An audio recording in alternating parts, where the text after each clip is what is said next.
Well, I do hope this video has better sound quality. I have listened to the last couple that I've made while driving into my current contract. So, I'm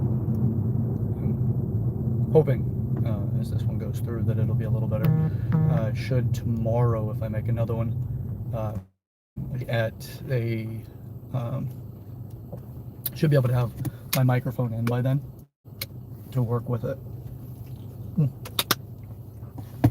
So today's episode for growing up in the wilds of suburbia is about you hide, punish, or endure. So, and what I mean by that is the majority of the people that typically find value in what I do as far as these videos go, that also have those relationships in person with me, that continue to endure and or find great excitement from the other person, happens to be the ones that are really trying to do something with their life. They're putting a lot of effort into creating the life that they love to live, not just the life that they've kind of been given, or the one that they've really wanted to create. So I wanted to talk a little bit more as these recent videos is coming out of the heels of something significant for me, or the closure of that. So it's interesting how we choose so much, right? Like you can hide from whatever it is that has happened in your life. You can avoid it, right? You can lose a loved one, whether that's physically, like they're no longer alive, or if they've removed themselves from your life. You can choose to hide from that and not learn lessons through it, to grow, to develop into something that's resembling more of what you wanted to create in the first place, as far as the life you created to live. Or you can punish yourself for it and create more of a reason not to continue to grow, like take yourself out of the game. Or you can endure it and allow it to teach you how whatever it was that you started off with and the actions that you yourself are responsible for, that they're either congruent with your outcome, which in this scenario it wouldn't be because something has ended, but to what degree, right? You may have very low responsibility, a very small amount of responsibility in why the relationship or whatever that thing is that you are pursuing is no longer feasible or capable of being. Whether, again, like if it's somebody that passes, you may have the idea that, I should have said X, I should have said this to this person, I should have resolved this issue, things like that. You can hide from that. But the real son of a bitch of it is at the end, or throughout your life, you'll find that how you behaved emotionally when you were in that trauma state, if you will, that state of pain, or the pain body, you may look back and go, I wish I would have X, I wish I would have done something differently, I wish I would have spoke up, I wish I would have shared differently, I wish I would have told more of the truth, been more authentic. Whatever it is, it kind of creates that judging yourself for what you have done, but not necessarily to really make yourself better at it. It's like a further continuance of punishment. Because the majority of the people I know that have done things like that, myself included, where you go back for self-reflection, but you turn it into a punishment instead, and that punishment being that language, I should have done X for that, but it doesn't really change the course of your future behaviors, because the next time around, you go back to the habit of whatever it was that created the last incident. So you can punish yourself, or you can endure it.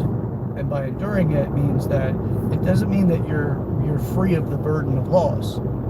It just means that you're enduring it. You're willing to face whatever it is, the consequences of it. And the consequences are obviously in the most, aware state, which is like the distance and the loss of that person in your life.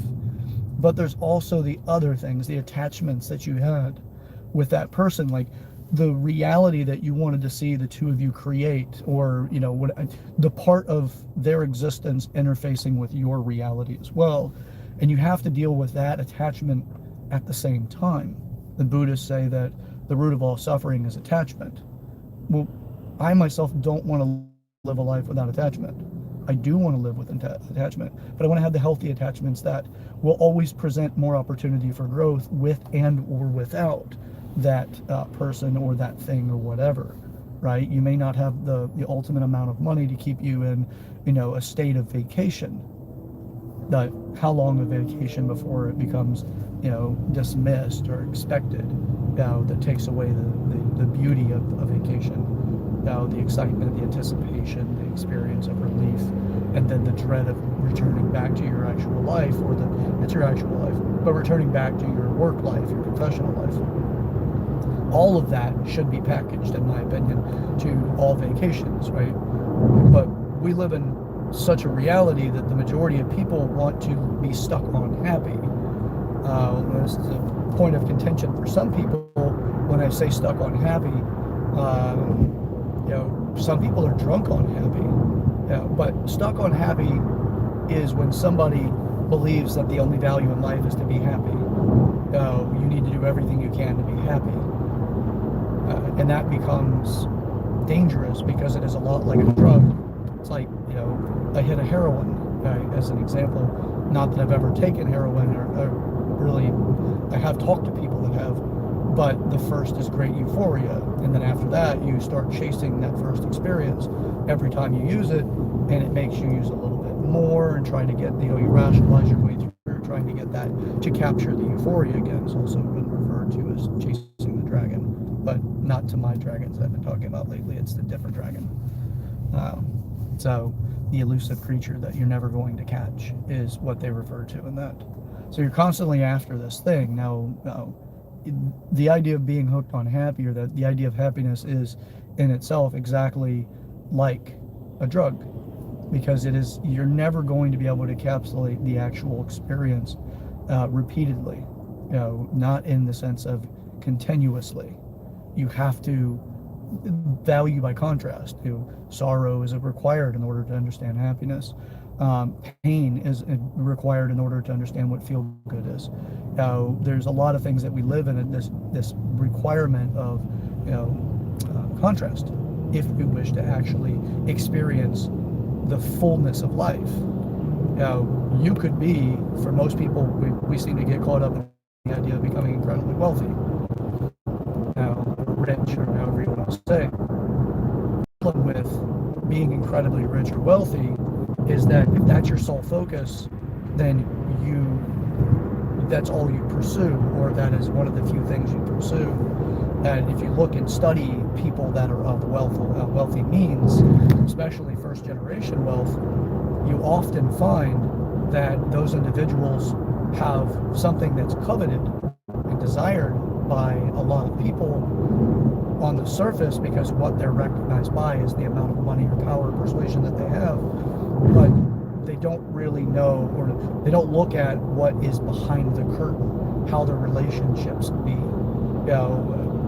The person that they are on their third or fourth marriage, do their kids dismiss them or hate them, or do they themselves despise their family, and they get locked in this pattern of discontent. In some instances, those people of wealth use the dissatisfaction at home as a fuel source to perpetuate their actions at work, in their professional life, so that they can continue to build more wealth. And it's the justification of their existence at that point. We do this with all kinds of values, but for all intents and purposes, to reflect back onto, or put it back onto the stuck on happy, the idea is that you're always to be happy. And then if you're not happy, you need to move away from that thing, and it dismisses responsibility for the moment and for the situations that you're going through. The greatest joys that I've ever experienced in my life are after creating and carrying a great burden. And carrying a great burden. I'm more of like a Jefferson Christian or an atheist in a sense. Not a Christian under the superstitious beliefs of Christianity. I'm not knocking it for anybody that has that. I actually love that people do have attachments in that way that can create a more fulfilling life for them because of the way that religion, and specifically Christianity in particular, creates a burden in someone's life. It's a behavior of restraint to prevent the concept of sin so that you can keep things more orderly in your life. And from that, you get the reward of I behaved X, or I've been behaving for so long, therefore I get the joy of being in that process of behaving and restricting yourself. It may sound strange to some people, but that is a sense of joy. Joy can only be experienced in the moment of action or something.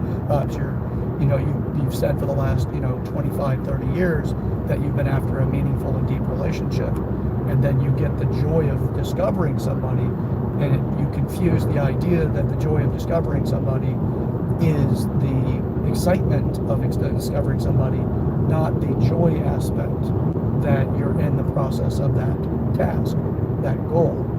Now, the excitement of discovery obviously is going to be there, but it's the confusion that that's what discovery is. That's typically and often the experience of joy. Back to the stuck on happy, we as a community seem to be, as society and as a species for the most part, seem to be conditioned to the point that we predominantly are pursuing the sweetest things in life, right? The happiest things, right? As happy as sweet, not sour, like sorrow. So in the pursuit of that sweet thing, we end up with, if you eat too many sweets, right, you can end up with diabetes. You become overweight, your body becomes less healthy. Well, the same concept for being stuck on happy. If you're constantly in the pursuit of that, you'll remove the other values in life that create the joy of life. Instead of distilling everything down to the sweetest of the potential. So we can avoid or hide from a lesson. Something happened, and we can hide from it. Or we can punish ourselves. But to endure it creates the potential and the opportunities for joy. Life is a practice, it's a game. We're always doing something to try to get closer to our goals, whatever that might be. That's just what we're driven for. It also falls into the hierarchy structure and the way that we behave. But this has to do with an individual's structure in themselves, the hierarchical structure of their life's process. At this age, I should be X, and that's a hierarchy. South on US 19 South. Well, now that my navigation system is outing me, where I'm at, but anyway, not really. Anyway, all right, back to it. So,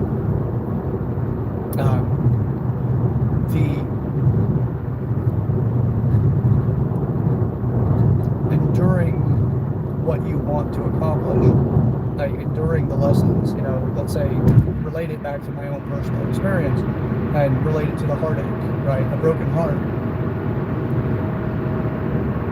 You can avoid,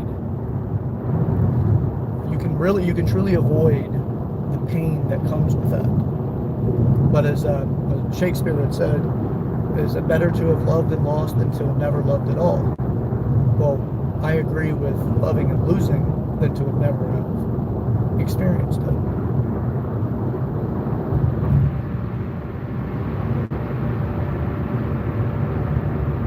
So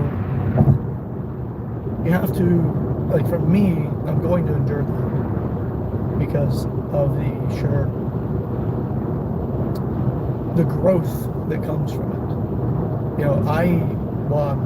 I have the 8 areas of maturity, and I refer to it as ascending to total maturity, which I've done many videos on that. At least I've done multiple videos to a superficial level, not necessarily at great depth, but to endure to take on emotion and not hide from it, is a task of a hero, right? Like that's the hero's journey, if you will. You have to deal with things in order to overcome them in time. Now, this is something that I've recognized that society seems to go to. If it doesn't suit you, move on. If it's and that's understandable to an extent, but if it doesn't make you happy, then stop thinking about it. If you don't feel good about this, then don't do it. Understandably, there's the gut instinct, and that's not what I'm referring to. I'm talking about the other aspects, like in personal relationships and things, but not the gut is the gut response. You're like, oh, that sickens me in my gut. I don't think I should do this. That's an intuition that typically is telling you something, but it doesn't. 2 miles, take the 66th Street North exit toward Florida 693 South, St. Pete Beach.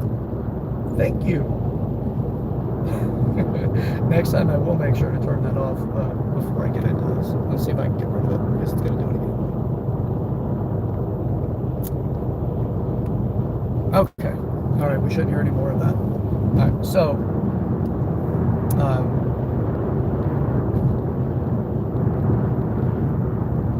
enduring the hardship creates something greater, right? Like when you go to work out, you exercise, you put your body into a very uncomfortable state or a pretty uncomfortable state until your body gets really used to it. And even then, it's enduring levels of discomfort in order to progress your body towards whatever it is that your goals, right? You want to lose weight, build muscle, whatever it might be, you want to build that up. And you have to practice it, you have to endure it. Now, that's why I often chuckle at the electronic machines and things that you see on, TV advertisements that's shocking you, right? Like you put this thing on your leg and it makes your quads vibrate, or so you contract and release. It's basically a TENS unit, which is just an electrical impulse that makes your muscles respond. Or for your abs, like the ab belt thing, where you just turn this thing on and it makes your abs flex. Yep, that's there's going to be a cost to that. It may feel good initially, and it might even make your muscles show through a conditioning process by contraction and release, but that is not neurologically aligned with patterns of movement that your nervous system will know how to recruit from to prevent injury and to maximize performance. That won't work out that way. It doesn't work out that way. You're short-circuiting the neurological system, and any shortcuts that you take with the human body typically, and I would say always, seem to run into a great degree of chaos later. So we could either, back to it all, now the next time you're in an experience that you could choose to hide from or avoid, you could choose to get out the cat o' nine tail and start flogging yourself, over whatever that is, as a punishment, or you can endure it.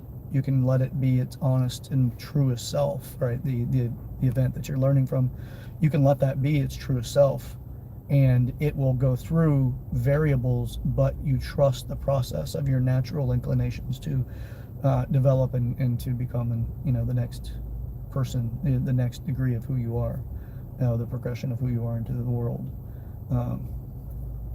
I choose to endure. I choose to take on the entirety of the opportunity to learn. That's my preference, but that's also the things that people typically, acknowledge about me, is that, I seem to be a unique human being. I seem to be somebody that is rare to come across. I just say that I'm conscious and I'm curious, but I'm also not stuck in a place that I want the always have the sweetest opportunities. I don't want the drug of happiness. I want the experience that comes with the entirety of the experience itself. So, as I've been talking about in the last several videos about, creating dragons and all of that, I'm speaking, I'm just speaking in a way that helps create memorable views of specific situations that we go through. as we typically get into situations that are hard to describe to others. And when you use stories like that, you use things like that as examples. It kind of helps cognify it in such a way that it makes it more malleable, more workable to the person, instead of the slippery elusiveness of the fog that comes with expressing who we are and what we're going through. So if it does seem to affect people that are watching that I'm using that kind of language, just please understand that it's a way of communicating in an attempt to bridge the divide between the desire to communicate effectively and the desire to communicate quickly. Now, I really prefer the effective communication versus just the quick communication. So it's up to us to either be the author of the future we're creating, or someone else will write it out for you. But usually you don't play the starring role that you want if somebody else has written it out. So you don't want to be the person that's used in the situation necessarily, although using people is part of being a human being. But it's honoring those individuals, because you're not going to go very far in life on your own. You do need other people to be involved with you. But if you maliciously use people, you'll train them that you're not somebody that they can rely on in time. So that they may have to move away from you. That's the concepts that I mentioned last time with trust. You can use the concept of karma if you like. I personally like, and makes more sense to me, to look how we condition others psychologically around us and how we condition ourselves to behave in those areas that bring back what you put out. So you teach people that you're a jerk, you typically get treated like a jerk. If you walk around with a look on your face like you're a jerk, you typically get treated like somebody who is being expressed as being a jerk. If you're always in a smiling state, you're more approachable.